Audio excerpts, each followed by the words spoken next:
je suis Dorothée de Coworking Channel. J'ai le plaisir aujourd'hui donc d'être à Bourgoin-Jallieu et d'être accueillie par Yannick de l'espace Le 13. Bonjour Yannick. Bonjour. Écoutez, merci à vous de m'accueillir dans votre lieu. Alors, on va voir un petit peu votre parcours, quelle est un petit peu la genèse en fait de ce lieu. Yannick, racontez-nous un petit peu, parce que vous avez un autre métier, qu'est-ce que vous faites comme métier et puis pourquoi vous avez créé ce lieu? En fait, moi j'ai créé mon cabinet d'assurance en 2012, je suis courtier en assurance. Et l'histoire, en fait, la création de ce lieu vient d'un constat tout bête, c'est-à-dire qu'on a voulu créer en fait un deuxième bureau pour le cabinet parce qu'on a pas mal de clients sur le secteur de Bourgoin et les alentours, et on voulait créer un deuxième bureau pour le cabinet, ici en local, et je cherchais un bureau de petite superficie, 15 mètres carrés environ, et en fait je n'ai rien trouvé. J'ai rien trouvé sur Bourgoin parce que tout simplement il n'y a pas d'offre. Et en cherchant, j'ai eu l'opportunité de pouvoir prendre en fait l'ensemble du plateau ici. Mhm. Et quand je me suis retrouvé dans mon bureau de 15 mètres carrés avec 130 mètres carrés autour, je me suis dit j'en fais quoi? Voilà. Et l'idée en fait a cheminé. Alors, il est vrai que le siège du cabinet d'assurance étant à Lyon, les espaces de coworking, je connais le principe. J'en ai visité quelques-uns. J'ai rien en fait inventé, j'ai juste dupliqué un modèle de Lyon ou de Grenoble sur Bourgoin. Voilà D'accord. l'histoire. Alors, ce qui est intéressant aussi dans ce lieu, c'est que la localisation est très intéressante parce qu'on est en plein dans le centre-ville de Bourgoin-Jallieu et on est vraiment à 5 minutes à pied de la gare, donc vous pouvez également venir en train et finalement rejoindre le lieu. Donc ici, ça fait combien de mets carrés? 130 mètres carrés à peu près. D'accord. Alors ici, on se trouve donc dans la plus grande des salles, hein, qui est donc une salle qui est modulable. Quels sont les types d'activités qu'on peut retrouver dans cette salle? Bah là, il y a tout en fait, hein. On a du télétravail, donc on a des personnes, des collaborateurs d'entreprises qui se donnent rendez-vous ici, puisqu'on est un peu à la croisée des chemins entre les Savoies, l'Isère, l'Ain, la Loire, le Rhône. Mhm. Et en fait, les gens cherchent en télétravail un lieu central où ils peuvent se rejoindre d'une même entreprise. On a beaucoup d'ailleurs, ce qui est assez étonnant, on a beaucoup d'entreprises d'Europe du Nord qui D'accord. nous contactent parce que c'est dans leur ADN d'entreprise, le télétravail.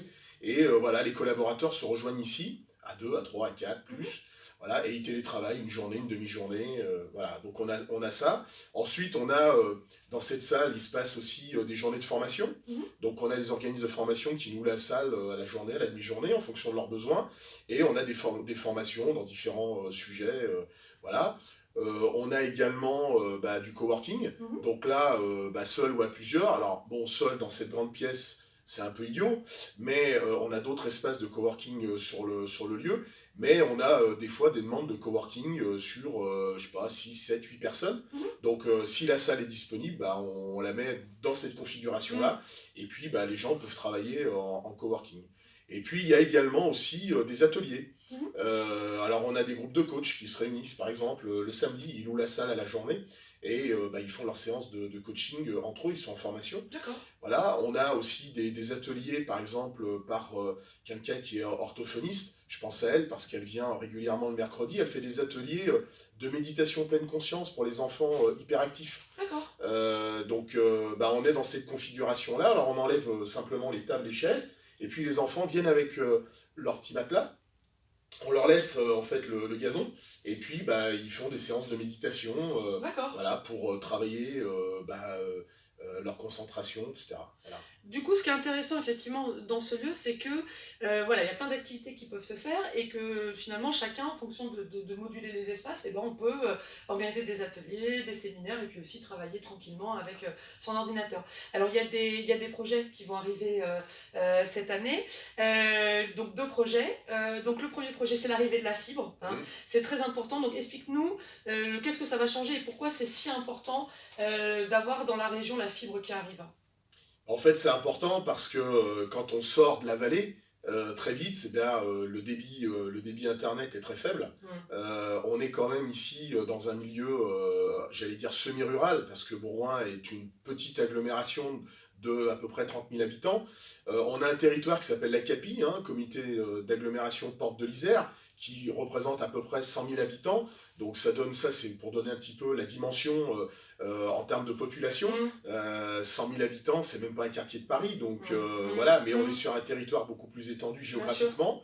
Et en fait, on a un problème de connexion Internet, Mmh, tout simplement. mmh, Et c'est vrai que pour nous, bah, bénéficier de la fibre aujourd'hui euh, dans l'espace bah, permet en fait à des gens qui sont en télétravail ou qui créent leur activité, qui sont en création de projets, création d'entreprises, qui ont besoin à un moment donné bah, de se connecter et d'avoir un bon débit au niveau Internet, et ben, l'espace le permet.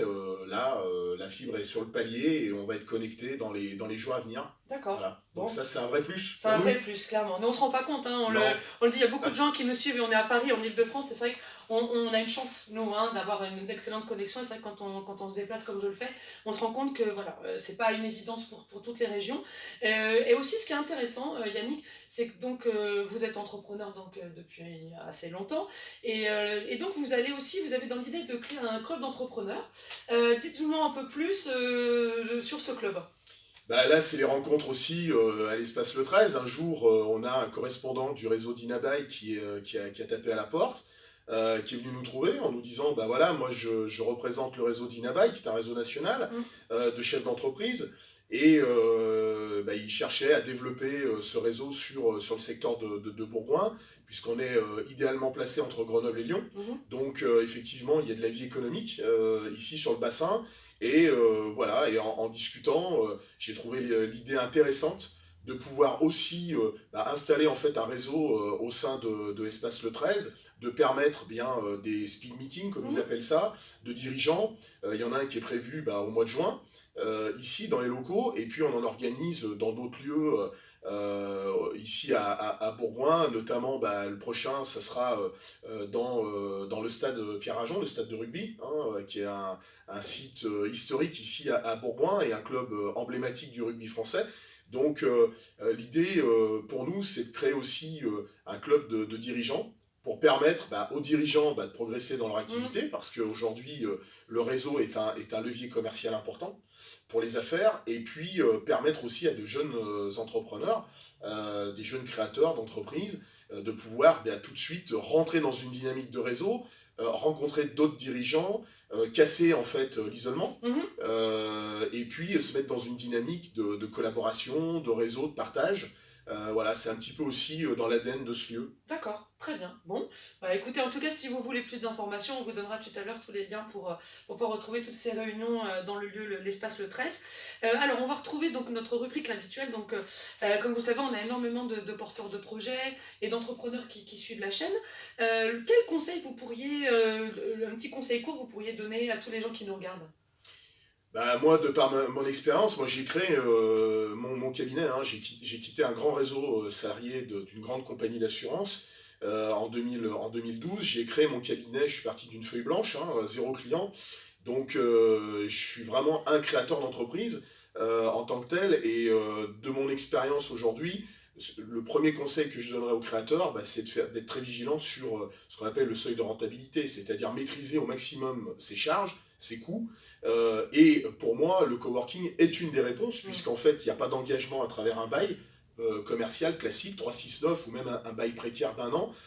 Donc vous n'avez pas d'obligation de payer un loyer tous les mois, vous n'avez pas l'obligation d'utiliser votre espace tous les mois. Mhm. Le coworking, bah, vous prenez un bureau quand vous en avez Mm, besoin, mm. et donc vous payez en fonction de vos besoins, ce qui fait que c'est une charge variable, c'est plus une charge fixe, et donc bah, vous atteignez plus vite votre rentabilité Mm. au niveau de Mm. votre entreprise. Et clairement, maîtriser ses coûts, en tout cas quand on démarre, c'est clairement un bon réflexe à avoir en tant qu'entrepreneur, clairement.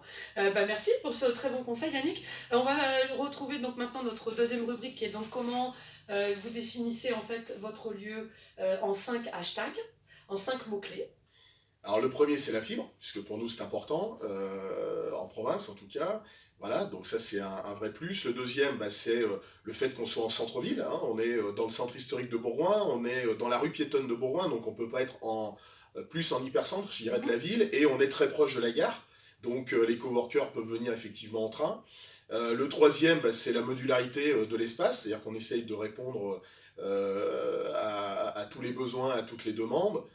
Le quatrième, c'est le bien-être, c'est-à-dire qu'on essaye voilà, de créer une ambiance conviviale, détendue, zen, pour que les personnes qui viennent travailler soient dans un environnement le plus zen possible. Mhm. Voilà. Et puis le cinquième, c'est ça? Cinquième, On en est ouais, au cinquième très déjà. bien, c'est ça. Le cinquième, c'est Les after networks. les after networks, tout à fait.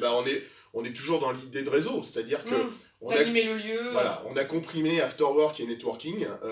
En gros, c'est on fait du réseau en apprenant. Voilà, c'est un petit peu ça notre concept. Très bien. Merci en tout cas Yannick. Pour tous les gens qui nous regardent, s'ils souhaitent plus d'informations sur le lieu, comment est-ce qu'on peut vous retrouver sur Internet? C'est très simple, on a notre site internet, espace le 13, alors 13 en chiffres. .com ou .fr? .fr, Ok. on est français. Et sur les réseaux sociaux? Et alors les réseaux sociaux, il y a une page LinkedIn, il y a une page Facebook essentiellement, et on est sur Twitter aussi. Ok, très bien. Écoute, merci Yannick de nous avoir accueillis. Merci à toi, merci à Coworking Channel d'être venu jusqu'à nous. Oui, merci, c'est un vrai plaisir. Et puis merci à tous de nous suivre toujours plus nombreux sur Coworking Channel. Je suis donc Dorothée, chroniqueuse officielle, et je vous retrouve donc bientôt pour un autre interview qui, celui-là, aura lieu dans la Drôme. À bientôt.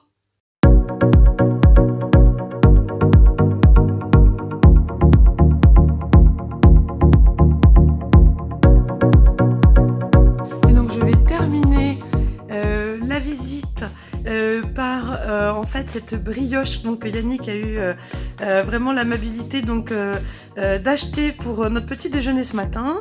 Donc c'est une brioche qui s'appelle donc la Dame Brioche, qui date du 15e siècle, qui est une spécialité locale. Donc voilà, écoutez, je termine la visite sur cette petite gourmandise de Bourgoin-Jallieu. Au plaisir de vous retrouver.